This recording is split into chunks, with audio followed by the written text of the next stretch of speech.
Rakan Pintu.ku, Gubernur Aceh Muzakir Manaf alias Mualim ingin menghapus penggunaan barcode saat mengisi BBM subsidi. Keinginan itu disampaikan saat dilantik Mendagri Tito Karnavian di DPR Aceh pada Rabu 12 Februari 2025 lalu. Meski pihak Pertamina telah merespon keinginan mantan Panglima GAM itu dengan menyebut bahwa penggunaan barcode tetap berlaku di Aceh. Mualim kembali menyinggung keinginannya itu saat melantik Bupati dan Wakil Bupati Aceh Singkil Sabtu 15 Februari 2025 lalu. Di sana, Mualim memerintahkan PLT Sekda Aceh untuk menyurati seluruh SPBU di Aceh agar tidak menggunakan barcode dalam pengisian BBM. Mualim juga bercerita pengalamannya yang tidak dibolehkan isi BBM gara-gara tidak punya barcode. Beberapa jam sebelum dilantik sebagai gubernur, Mualim keluar rumah mencari sarapan dengan menyetir mobil. Lantaran BBM sudah hampir habis, mobil diarahkan ke SPBU terdekat. Tiba di sana, petugas menanyakan barcode. Mualim sendiri biasanya menggunakan Pertamax, karena itu dia tidak punya barcode. Tapi di SPBU itu, Pertamax dan Pertamax Turbo sedang tidak ada stok.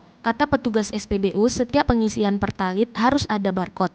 Alhasil, Mualim tidak diizinkan mengisi Pertalit. Mualim menjelaskan bukan pengalaman pribadi yang tak mengenakan itu yang kemudian melatar belakangi meminta penghapusan barcode dalam pengisian BBM. Tetapi menurutnya, penggunaan barcode itu menyusahkan rakyat. Kata Mualim, solusi terbaik untuk mencegah konflik antar petugas SPBU dengan konsumen, yaitu dengan menghapus barcode. Selengkapnya kunjungi pinto.ku.